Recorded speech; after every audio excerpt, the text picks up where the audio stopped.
Hello my dear students, welcome back to my channel DPSC diaries.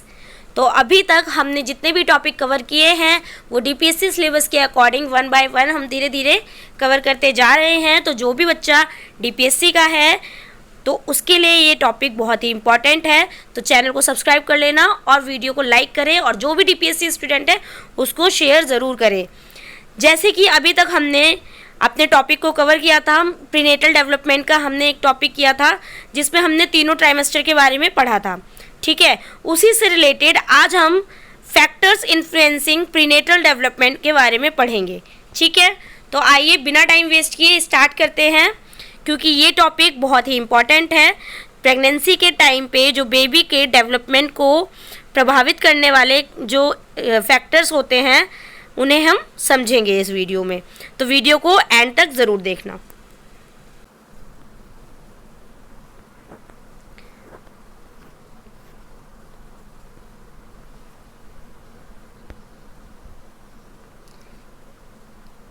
Prenatal development means the growth and development of the baby inside the mother's womb from conception till birth around 9 months.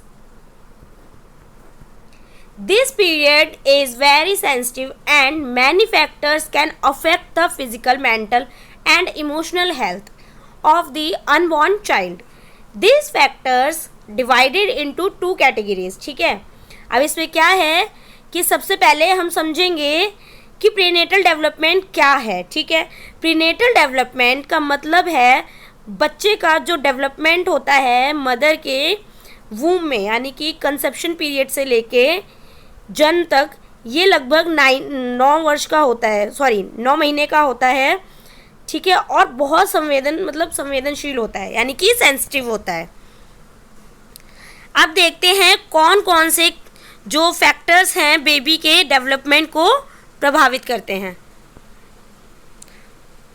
2 factors बताए हैं, जिसमें first है genetic factors, heredity.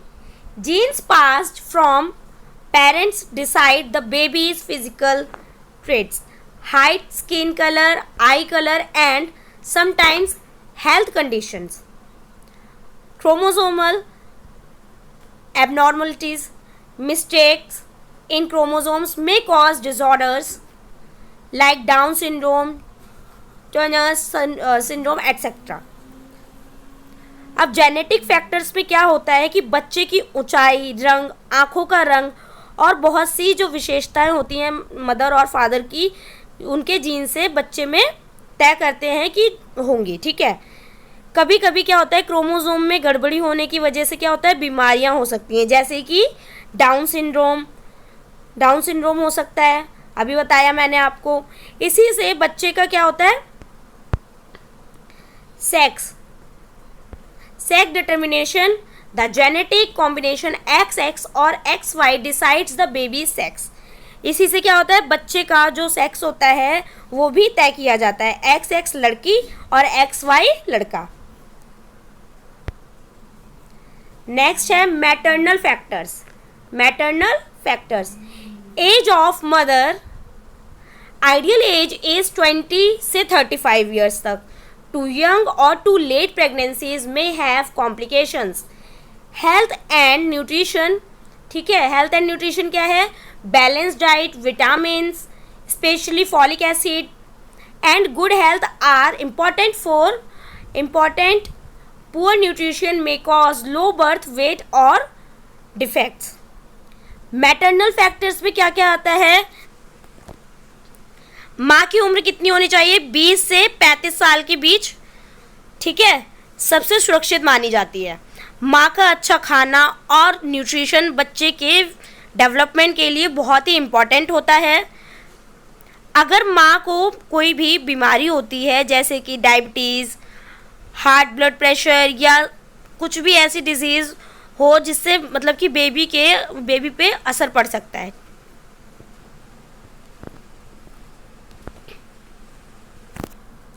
जैसे कि भी मैंने आपको बताया, मदर को अगर diabetes, hypertension, rubella, HIV etcetera can harm the baby.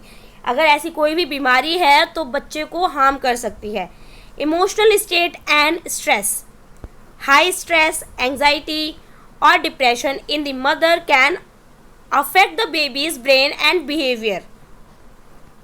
Use of harmful substances, alcohol, drugs, smoking or excessive medicines may cause congenital disabilities, premature birth और miscarriages. ठीक है, इसमें क्या है कि जो माँ का मानसिक स्वास्थ्य भी बहुत इम्पॉर्टेंट होता है, यानी कि मेंटली भी उसको बहुत ज़्यादा फिट रहना होता है. ज़्यादा तनाव या चिंता नहीं करनी चाहिए. बच्चे के जो विकास के लिए बहुत प्रभावित हो सकता है, उसको मतलब मेंटली बहुत डिस्टर्ब होता है बच्चा ऐसे. अगर माँ शराब, ड्रग्स या सिगरेट का सेवन करती है तो क्या होता है, बच्चे के मतलब कि पैदा होने के टाइम पे उसको कुछ जन्मजात दोष हो सकते हैं. नेक्स्ट है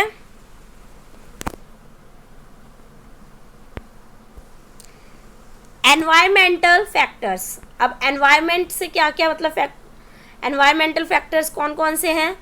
radiation and pollution, exposure to harmful rays, chemical और pollution can disturb normal growth.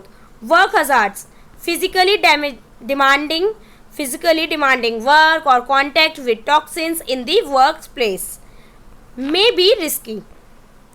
Living conditions क्या क्या हैं? Safe housing, clean water and hygiene reduce chances of infection. Environmental factors में क्या आता है कि पॉल्यूशन, रेडिएशन, ये सब क्या होता है, हानिकारक केमिकल्स वगैरह जो बच्चे के लिए, जो वूम में बच्चा डेवलप हो रहा होता है उसके लिए बहुत ही नुकसान पहुंचा सकता है. और असुरक्षित कामकाजी मतलब कि कुछ ऐसा काम जो मदर को नहीं करना चाहिए, जैसे कि भारी शारीरिक काम करना, कोई वर्क मतलब कोई भारी चीज़ उठाना, ये सब चीज़ें नहीं करनी चाहिए, इससे भी खतरा होता है. साफ़ पानी, अच्छा घर और जो एनवायरनमेंट हो बिल्कुल क्लीन हो, ठीक है, बच्चे के स्वास्थ्य के लिए बहुत ज़्यादा ज़रूरी होता है. नेक्स्ट है teratogens, harmful agents. Any outside agent that can disturb the growth of the embryo fetus is called are tretogens. Example है certain medicine, thalidomide, some antibiotics, drugs, alcohol, nicotine, infections like rubella और syphilis. अब ट्रेटोजन क्या है? ट्रेटोजन मतलब ऐसे जो बाहरी तत्व होते हैं जो बच्चे की विकास को बिगाड़ देते हैं. ठीक है, इसमें कुछ दवाइयाँ, शराब, नशे की चीज़ें और कुछ ऐसी डिजीज़ेस होती हैं जो संक्रमण से होती हैं, फैलती हैं. नेक्स्ट है placenta, placental uterine conditions. The placenta supplies oxygen and nutrition. If it is weak or damaged, मतलब कि if it is weak or damaged, the baby may not grow properly. अगर ये damaged होगा और weak होगा तो बच्चा properly grow नहीं होगा. Issues like